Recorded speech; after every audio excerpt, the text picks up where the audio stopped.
What's up, guys?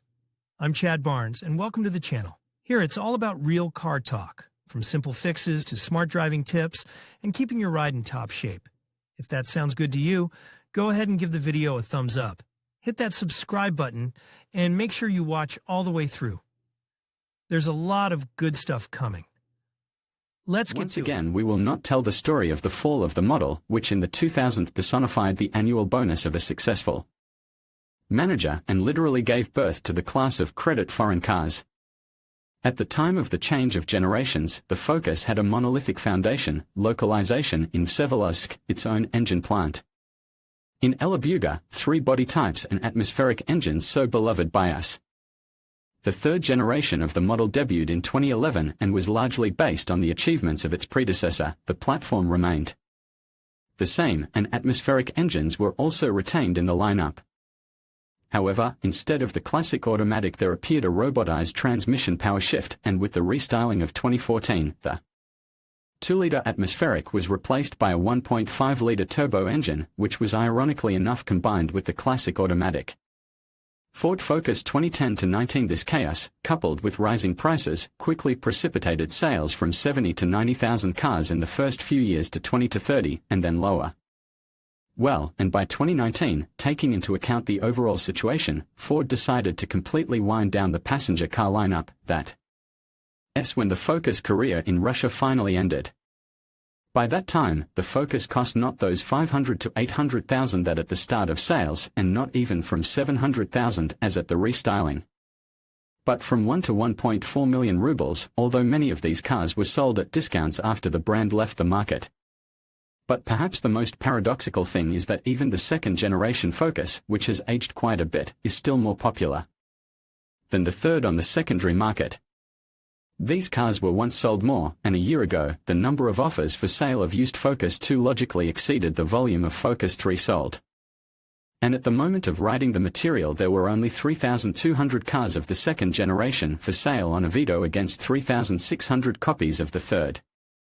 That is, the second Focuses in the crisis are bought more willingly, and sold less often, even if partly the role is played by the lower cost of cars, for which now you cannot buy anything new.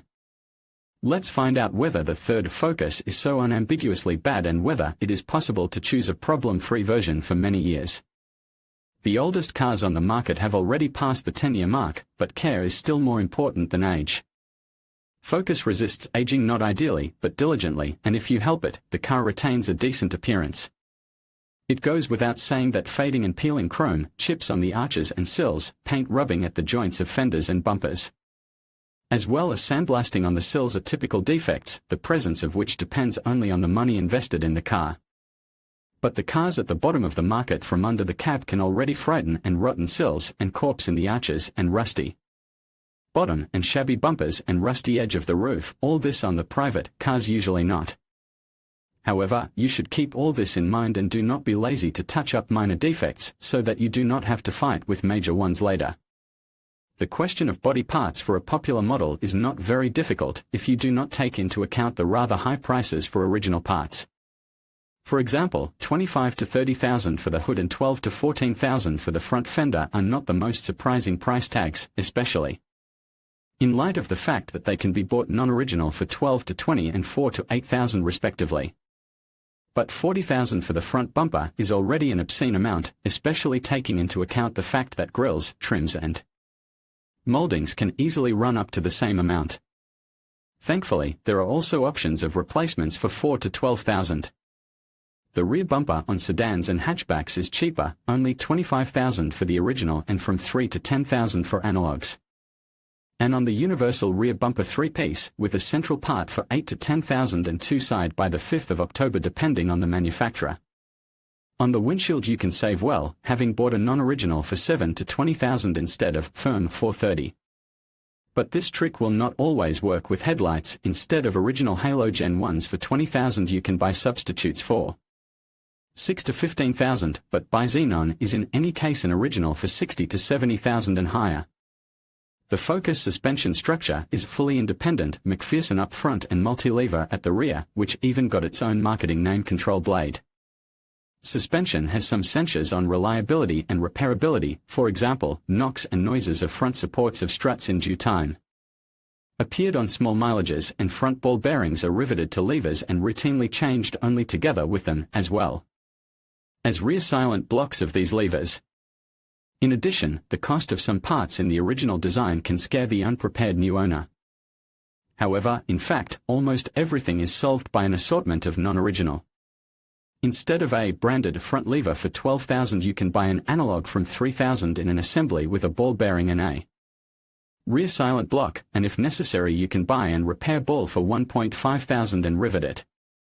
The hub bearing in front is changed separately and costs inexpensively $3,000 for the original and from $1,500 for the analog. The rear one, however, will have to be replaced with the hub unit, but here, instead of the original for $10,000 you can buy a substitute from 3.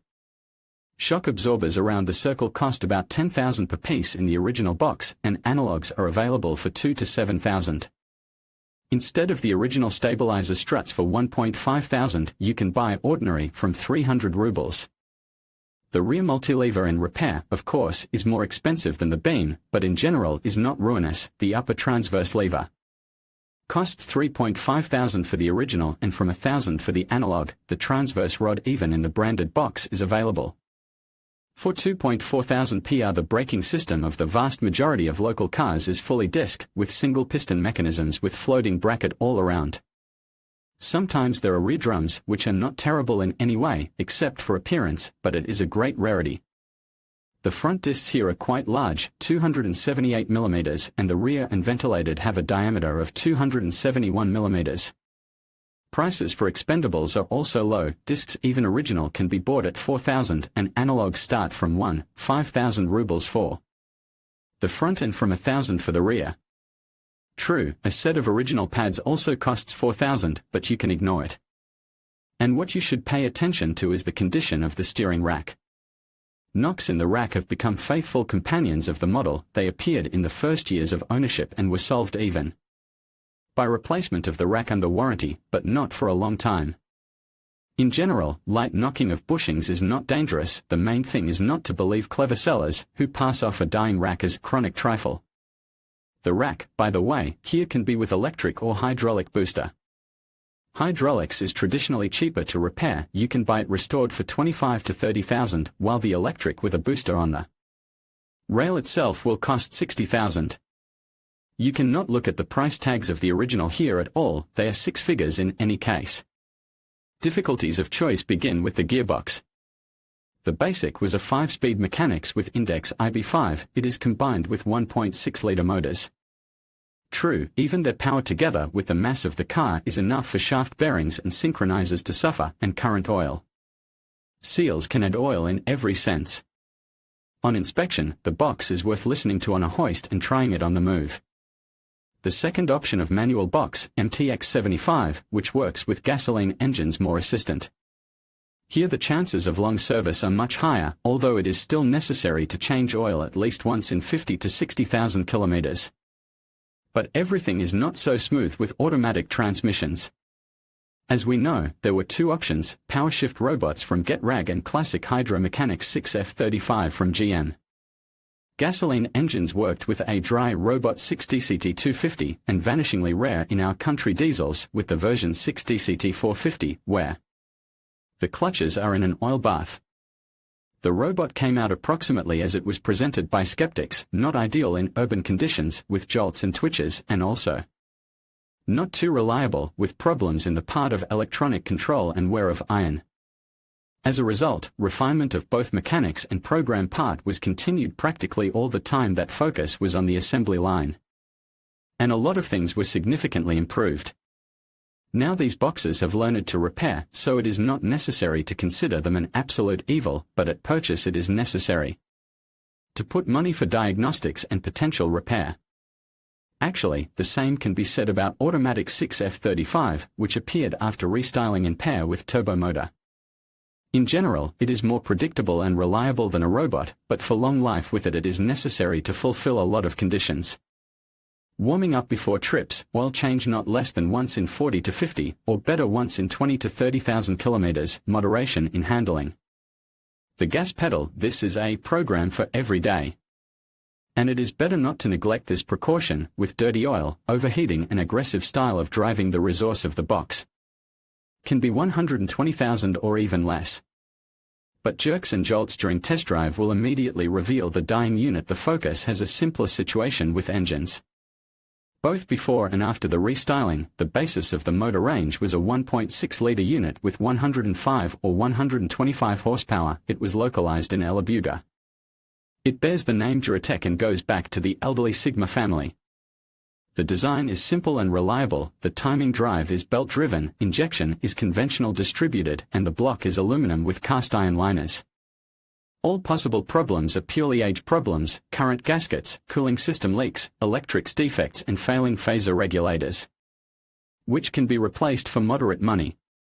2-litre atmospheric bears the same name Duratec, but constructively a little more complicated. Here the injection is direct, which increases requirements to fuel. Typical nuances like valves overgrowing with soot are actual for the motor, as well as problems with fuel equipment. However, its cost is not prohibitive. The fuel injector can be bought for 20 to 25,000, and for thrifty owners there are cheap injectors for 2.5 to 4,000 instead of 10 to 12,000 for the original. By the way, the timing drive here is chain, which is also worth considering when planning expenses for maintenance. Well, the most advanced variant became 1.5-litre EcoBoost, which replaced the 2-litre atmospheric after restyling. With the same power of 150 forces, there is not only direct injection, but also supercharging, so the list of potential failures is expanding. In addition, the engine has also noted some unpredictable breakdowns, for example, local overheating with burnout of pistons, as well as cracks in the block, so you can't get an automatic transmission and risk nothing when buying a Focus, but the Focus has win-win motor options. So, if automatic is not in your list of obligatory options, the best choice will be a fresh restyled car with 1.6-litre atmospheric engine and manual gearbox, and also one owner and minimum mileage, about like this. The only nuance will be that the base motor often means poor equipment. Titanium with an atmospheric on the mechanics is rare. However, frankly, poor initial completions were not, so that all basic values necessary for a comfortable life, there is definitely. And if Autoteca confirms honesty of low mileage and accident-free history, then joint life with Focus can be not only comfortable, but also long. And low power is partially compensated by good controllability.